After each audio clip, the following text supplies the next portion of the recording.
Good morning. Exciting week for us. One last regular season game, an opportunity to go on the road in Big Ten play and be 1-0, and a really fine opponent, a really well-coached football team led by a 60-year senior quarterback who does a great job of making plays, a pro-style defense with a defensive coordinator who spent time in the NFL as a defensive coordinator. So it's a tremendous challenge for us, and we're looking forward to it. Questions? The RVision factor this week, what are your thoughts on that? And he a little excited for this game? I think Ralph's excited for every game. You know, Ralph pours everything he has into every game plan. The players feel that. I don't think that'll be any different this week. A year ago we were talking about your pass defense. How do you come to grips with the struggles in the run game? You know, and can you just pinpoint, what the particular areas of improvement that need to be made? You know, we knew going into this season that we had a really challenging schedule. You know, now if you look at the league statistics, you know, with an 11-game sample, we've played against the top 4 scoring offenses and defenses, the top 5 total offenses and defenses, and the top 5 rushing offenses and defenses in this league. So, you know, we're not the only ones, I think, that are trying to do it better. You know, but right now our focus is on our opponent and the opponent right in front of us. So, you know, we're going to do everything we can to be 1-0 this week against Maryland. Anything else, we'll address it in the offseason. I know you're obviously just focused on this game, but if you do win, you have a winning record. Just what would that mean to the program? Winning always helps. Winning is good for everything. We're looking forward to the opportunities that lie after this game, but right now, we're just focused on being 1-0 this week. You know, any of that other stuff, all it does is distract you from really what you need to be doing, which is studying the game plan, looking at your opponent, and doing the best job you can this week. Kyle, we talked a lot Penn State week about starting a rivalry with them. Do you see the same possibility for the Maryland? And obviously the Big Ten has a lot of trophy games. Nebraska, Wisconsin just added one. Is that something you'd like to see with Maryland down the road? I think those things have to develop. You know, certainly the regional aspect of it may lend itself to that. And now what has to come next is the exciting football games. We've played Maryland in the past, I think twice, since I've been here in the last 10 years. But I think those things have to happen. You know, I don't know that you can force them. You mentioned playing Maryland twice. I think Fridge was the coach of those games. What do you remember about his Maryland teams? And obviously you knew about him otherwise, but those games in particular, what about Ralph's Maryland teams? Yeah, really well-coached football teams. You know, really multiple on offense. You know, a lot of the things that gave me a tremendous interest in bringing him here were from the 2 games we had coached against him and some of the time I had spent studying his offenses in my career earlier than that. Kyle, I know he's a New York guy too. Did you have ever any run-ins with him before you started the whole, I guess, quote-unquote, negotiation process with him?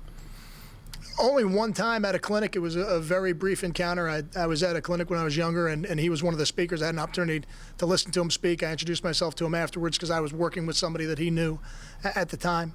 But it was a very brief encounter. He probably wouldn't remember it, but as a young coach, I did. Where were you at the time? I was at Hofstra, I believe. Kyle, I know their number 1 receiver's probably out this weekend. I think they have another kid who's suspended. How have they adapted without 2 of their better receivers? They really have not changed what they're doing on offense. They've got a lot of good skill people. Philosophically, what they do, they try to spread the field horizontally and vertically and make you defend it. They play most of the game in 11 personnel, 3 wide receivers. They haven't changed that. You know, so I think philosophically they're not going to change. Do they do much what they run now? Any similarities to what UConn did when Randy was there? It's a different coordinator. You know, Norris was one of Randy's coordinators. I think it's different. I think it's Mike Locksley's offense. Are there some similarities? Maybe in the way they use their 11 personnel. But at UConn, I think they had a little bit more 21 and 22, you know, a little more tight end oriented. No, the defense is different. The defense is very different than what they did at UConn.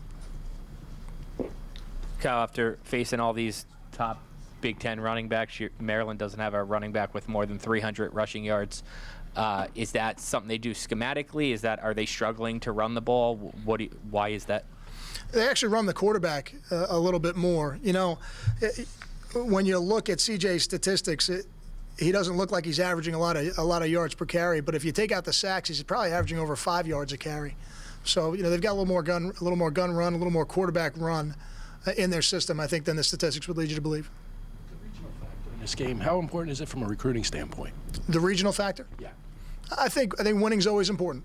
I think winning always helps everything.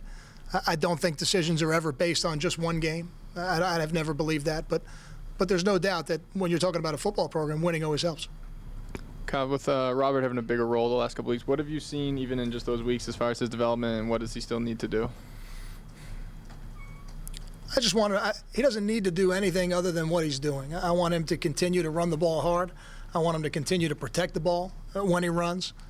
I want him to continue to do a good job protecting the quarterback. Every player, as they gain experience, I think is able to play a little bit faster. Things come a little bit more easily, but that'll happen over time. I feel the same way about Josh. Now, Josh put the ball on the ground last week. I don't want him to do that again. But I think every week the game for them will slow down and allow them to play a little bit faster. Kyle, Gleason's off the injury report this week, and co-starters. Is that a competition that'll play out, or do you see using them both like you did earlier in the year? I could definitely see using them both, but I want to see the practice week. And that's a position where we've got two guys that can do it, but neither one's been consistent enough.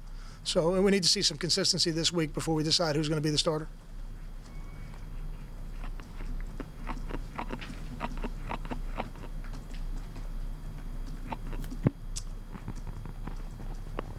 I think it obviously gets lost in the final outcome, but they only had one sack, and it was on the first play. I mean, how'd you feel the offensive line fared, and does that give you some encouragement going forward?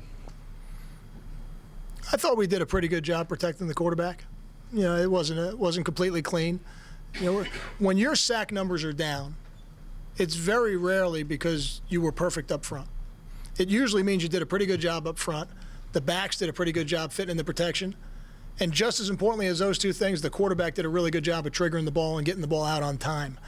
And when you've got a senior quarterback, a guy who's played a lot of football, it gives you a really good opportunity to do that. And for us, I think that's always going to be the key for us. And I think that was the case on Saturday.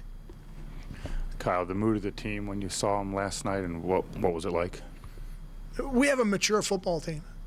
We're disappointed in the result from Saturday, but we also realize that a football season is like 12 sprints. And we've sprinted 11 times now. We've got one more sprint left. And all of our focus has got to be going forward. Nobody can run as fast when your eyes are looking behind you as they can when you're looking straight ahead. So, we've made the corrections. We've looked at the film. We've evaluated. We've been very critical of ourselves, everybody in the program.